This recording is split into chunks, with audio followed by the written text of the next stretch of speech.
I'll be reading a chapter from Arrangements in Blue, Notes on Loving and Living Alone by Amy Key. Home. The bed's too big, the frying pan's too wide. On the flight home from Los Angeles, there was a couple in the row in front of me who shared a pillow between their two headrests and watched a film together. It moved me, in the way that feeling can flood your body sometimes, in the way absence can pour in.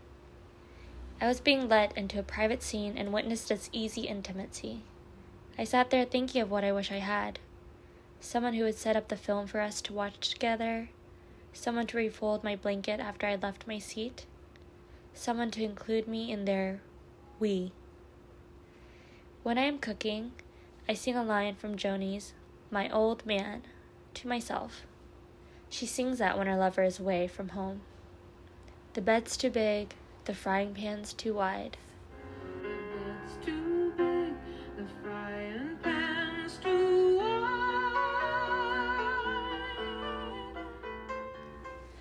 That's what the couple sharing the pillow suggested. They seemed like the kind of couple who'd never spend a night apart, who would find the absence of the other pouring into and altering their shared domestic space. I love my empty bed. It never feels too big for me, and I've slept alone for so many years that I find it hard to share a bed these days. The frying pan, on the other hand. The frying pan has an altogether different intimate quality.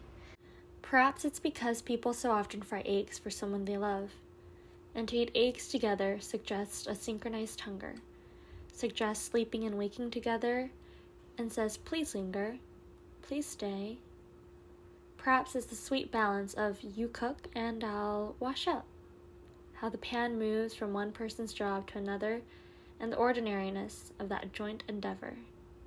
When I'm in the home of a couple, I watch for these interactions with deep interest, the routine of them. Some are so tender, it feels like I've taken huge gulps of yearning. I swallow them back so that I don't disclose how much I want what's theirs. Our home felt dictated by my dad's mood, a controlling mind that could transform the environment from calm to conflict in moments.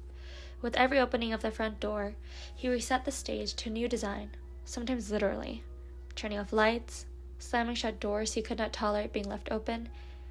If my bedroom door was ajar, he'd abruptly pull it shut as he walked past it. This has given me a lifelong startle response. There's a diary entry from that time where I wrote, "Dad screaming blue murder again," an expression I'd picked up from my mom.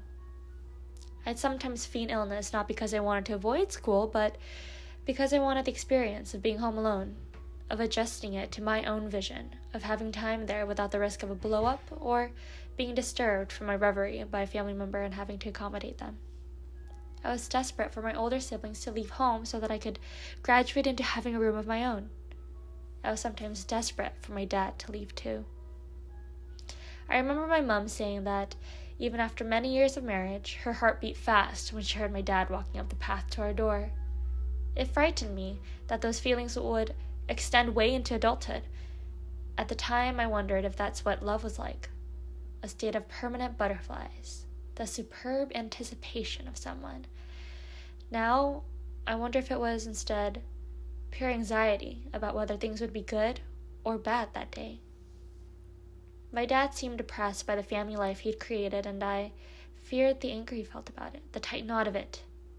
Mom would say to us all, "Don't worry, his bark is worse than his bite." But I didn't want to experience either. I can look at my dad's situation objectively and have empathy for someone who felt trapped by his domestic, familial conditions.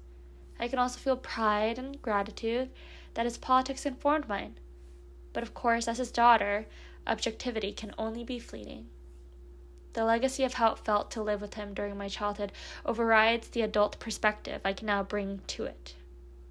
Living alongside my parents' relationship encouraged me in an inclination to let male figures in my life set the tone for my relationship with them, to respond to their mood and desire rather than meet them with my own. I've so often found myself pleasing, placating, managing, perhaps thinking that this was how I needed to be to receive someone's love. The older I've become, the more appalled I am by my own pliability. The situation also made me crave a place with a dependable temperament, which felt emotionally safe, knowing that in that safety, love would grow. My maternal grandparents gave this environment to us all. Their relationship was run along conventional lines. Grandma would cook, Granddad would do the washing up, Grandpa would make the morning cups of tea to have in bed, the coffee for elevensies. At the end of each day, together they would lay the table for breakfast. When they married, my grandma made a cross stitch with a verse from the Bible. For whither thou goest, I will go, and where thou lodgest, I will lodge. It wasn't that they embodied romantic love, though their hand-holding while walking down the street touched me. It was their unwavering. Once, as adults, my sister and I asked my grandma a question we would never have dared to ask children. How did she put up with our granddad? He often inspired in us joshing groans of "Groundod," due to his bad, repetitive jokes. "Oh, love, I guess," she answered. What kept my grandparents tied and true wasn't a passionate love of sexual compatibility or even attraction. It was a love of fellowship, a shared faith, and a commitment to the parts each would play in the domestic home. It's not that I wanted a relationship like theirs necessarily. I was too self-dramatizing and greedy for the quiet love they had. But it was clear to me it was a basis on which you could build a good life. I began to set up home early, readying myself for romance's entrance into my domestic life. And if you build it, they will come mentality. I bought my first set of crockery when I was 13 from an antique shop in Tynemouth with €10 that I'd received for my birthday. It is still intact. Coffee cups, saucers, and matching plates painted with a 1970s blue circular pattern. One year, I asked for a wooden hat stand for Christmas, the sort you'd see in a bistro, and was bought one from the Littlewoods catalog. On it I hung my one velvet hat, my sister's peachy satin hand-me-down dressing gown, and my hockey stick. Then I got my first chair, a 1960s black and white Sputnik chair from a vintage shop called Atticus in Newcastle. It cost €13 and I kept it until recently, when needing more space, I gave it away. 2 young women came to pick it up for their student house, and I had to stop myself from telling them how long I'd had it, how I'd loved it, resisting any attempt to control its future, to charge its atoms with my love. In my teenage bedroom, with its crockery, lava lamp, hat stands, in the end there were 2, chair, bedspread, I was creating a material proxy for my idea of myself and storing up things that would create a home in which the warm chords of love could play. Having acquired some household items of my own, I wanted to put them to proper use, so I started to issue invitations for dinner and afternoon tea. I'm not sure where I got that idea from. Dinner in our house of 7 was not ordinarily a group activity, and my parents had no mutual friends to cater for. Due to the isolating nature of my mom's marriage and the demands childcare placed on her, she had no friends at all. I remember only one dinner party in my family home when my dad had some friends over one weekend while my mom was at our union's annual conference. He instructed us not to disturb them that night, and we were not introduced. I felt annoyed that I couldn't spy on how dinner parties were conducted in real life. Were there 3 courses? Was the wedding cutlery canteen open for the occasion? Were they drinking wine? All I experienced of it was the drift of sound from the floor below, adult voices I did not recognize with their ebullient, exclusive chatter. It crosses my mind now that they might not even have known we existed. After leaving home, I spent 21 years renting flats, and except for 3 years in a tiny basement flat that seemed to weep with black mold, these were all shared. In London alone, I have lived in Wandsworth, Gospel Oak, Mile End, West Ealing, Camberwell, Walworth, Peckham, and East Dulwich. At first, I lived with friends from university. They were all focused on saving up to buy their own houses, a goal which seemed a fairy tale to me, so I didn't even try. Besides, I had too much debt to pay off, and it only kept growing. They were always coy about how much they were able to save, about how much help their parents had given them, inheritances that they tried to speak lightly of. I knew there wasn't something due to come my way, and I would try to conceal my shock when they told me they had 1,000 euros for a deposit or more.